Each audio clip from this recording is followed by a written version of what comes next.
think that would make it okay. There's always some reason to feel not good enough, and it's hard at the end of the day. I need some distraction, oh, beautiful release. Memories seep through my veins.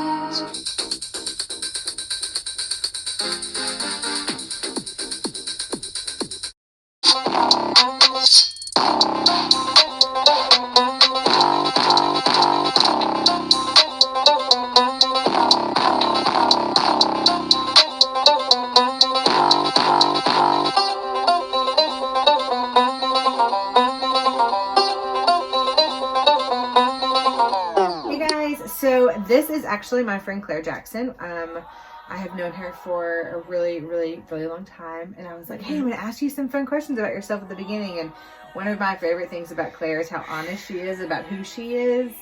And I've noticed since she was like tiny little person, but in preparing, I was like, yeah, I'm going to ask you like fun facts about yourself. And she was like, well, I might be wrong. And I was like, no, they'll be about yourself. And she was like, I might still answer those wrong.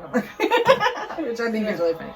So, okay, so tell me just in a general fun fact about you. My interests are really kind of all over the place. I'm a huge nerd. Huge nerd. Like, I don't outwardly show it, but like, love Marvel, love DC, love Harry Potter. Okay, love Harry Potter. I'm a huge nerd. I'm a nerd. I love it. I actually do remember a time when I went to watch a Marvel movie with her. What was it? Infinity War. Infinity War. And spoiler alerts, if you haven't seen it, I'm sorry. Some people died. And by some, I mean pretty much everyone. And I also had my like little nephew there with us, and he was like, oh, cool. Every time something happened, someone died.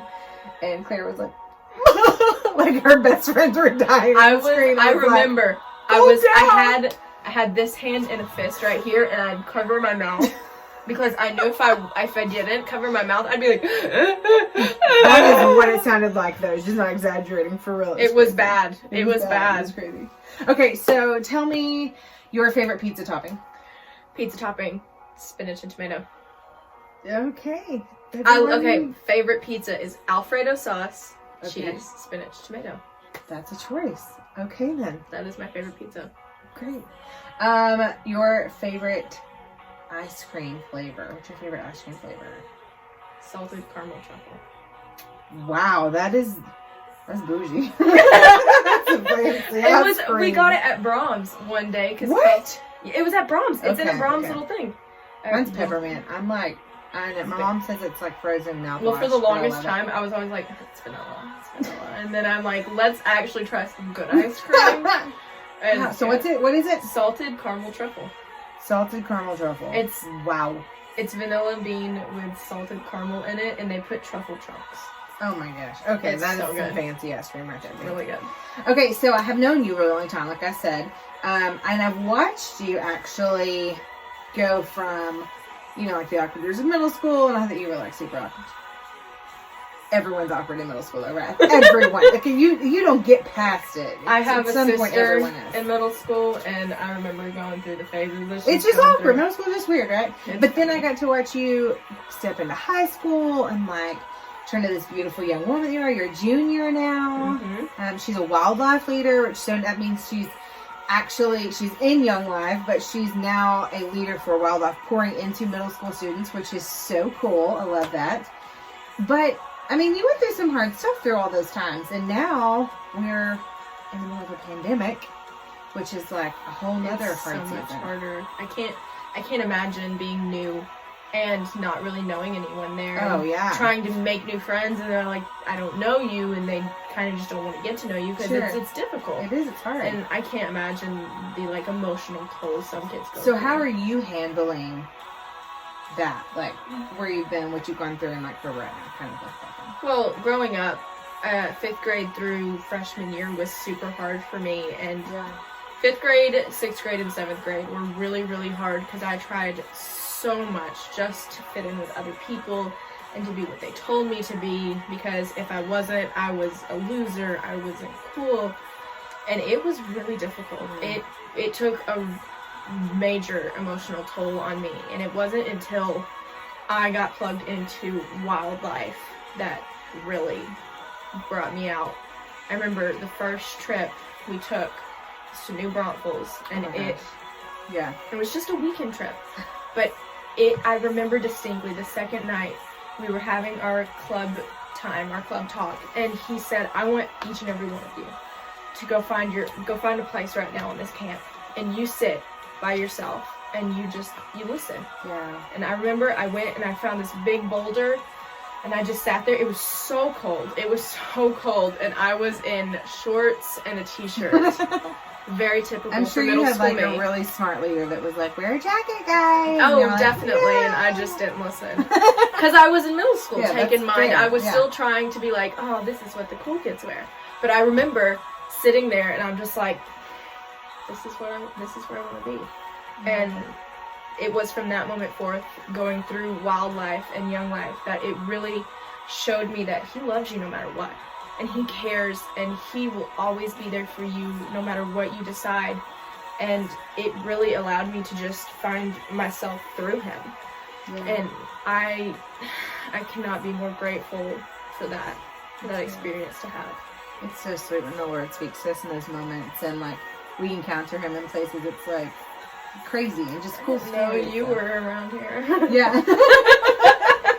I love it. I think God really pursues us no matter where we're at in life, no matter how hard it is, how great it is, the highs or lows. Like I feel like he is consistent. He just chases after us. And I mean, I know for me that was very, very obvious in my life that I was headed down some dark roads, making some bad choices, and Jesus chased me, which was awesome. Yeah, I did that. I love how you were talking earlier about, talked about how you feel like an outcast, and earlier we were talking how you can feel alone even in the crowd and that kind of stuff. And you actually said that your favorite passage in scripture shares that and talks about that. So I'd love for you to share that with us. So my favorite story in the Bible comes from Luke 19. It's about a man named Zacchaeus who lives in Jericho, and he's a small man, he's a tax collector, he's very rich, and he wasn't the nicest man. He would always be like, I'm going to tax this person a little more, but keep that for myself. That's how he kind of got rich. But he heard Jesus was coming to Jericho, and he wanted to see him. And he goes to the place where he knows Jesus is going to be, and there's a huge crowd there, and he can't really see anything, so he runs to a sycamore tree and he climbs it, and he's sitting in this tree, and he's watching, and he sees Jesus, and Jesus starts to come, and he stops right at the sycamore tree, and he looks up and he says, Zacchaeus, come down immediately. I must stay at your house today. And in that exact moment, he's like, oh my goodness, of course, okay, I'm coming down. And he comes down, and he welcomes him. He's like, of course I'll come. And the whole crowd's just kind of like, why would Jesus choose to go to this man's house? Like, he's a sinner, he's a crook, he's mean. Like, what in the world would make Jesus choose him? And he says here, today salvation has come to this house, because this man too is a son of Abraham. For the Son of Man came to seek and to save what was lost. And in that moment, he's saying that Zacchaeus has now accepted salvation, and he's going to take it to his house, to his family. He's going to share it. He has now found himself. And before Jesus says that, he hears the crowd mumbling, and he's like, Lord, I'll give half my possessions now. If I've wronged anyone, if I've stolen, I will pay them back 4 times as much. He's ready to change. He is so ready. And that's when Jesus said, salvation has come into your home. For this man right here. For the Son of Man came to seek and to save what was lost. And that right there, I just love that so much. And I think that so often we devalue ourselves. Like, am I even worthy of the love of God? Am I, the Son of God. Like, Jesus came to seek and save, like, the lost. Like, not the healthy, the rich, the well, the ones who have it all figured out. He didn't have a it all together. checklist of, No. like, you gotta have this. He was like, he's like, the furthest out, I'm for you. Yeah. You're broken, you can't see, you don't know how to do this. Oh, Right. I'm here right there. for you. Yeah, I'm there for you. I love that. He never once was like, not you. Yeah. He always went to everyone and anyone. Yeah. That's one of the most beautiful characteristics of Jesus, and I think that you do a great job of loving people really well, especially people who sometimes feel left out. Or you're really intentional. If you don't know this about Claire, she's really good at seeing that hurt in people. I think because you walked through that personally. I've been through it. You know what that feels like. And it hurts. And 5th grade was the worst year. Yeah. I had no friends. It's hard. So I remember that whole year, all I did was I'd sit and I'd watch. Yeah. And I'd do it every day. And I feel it is where I really developed my ability to see I love that. and read people. Oh, I love that. I think as the semester goes on, hopefully you're going to get to learn a lot more about Jesus through club talks and that type of thing. We're going to head back to the Sidewalk Club, and you're going to see some more crazy stuff, I'm sure. Please check in with us. Let us know how you're doing, how we can pray for you. If you see Claire, make sure and holler at her. Tell her she did a great job. Please do. Great. Thanks for sharing, Claire. I would love to talk to you guys. You did a great job. Okay, guys, we will see you later. Bye.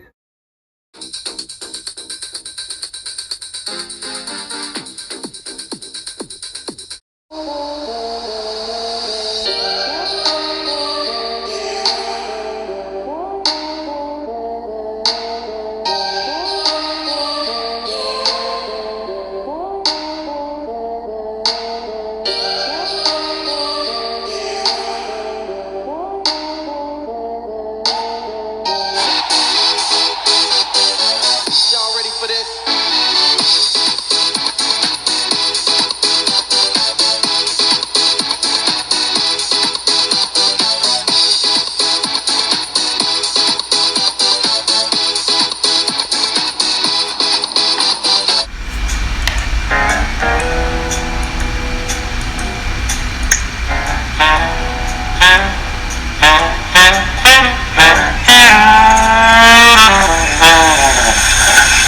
Ah.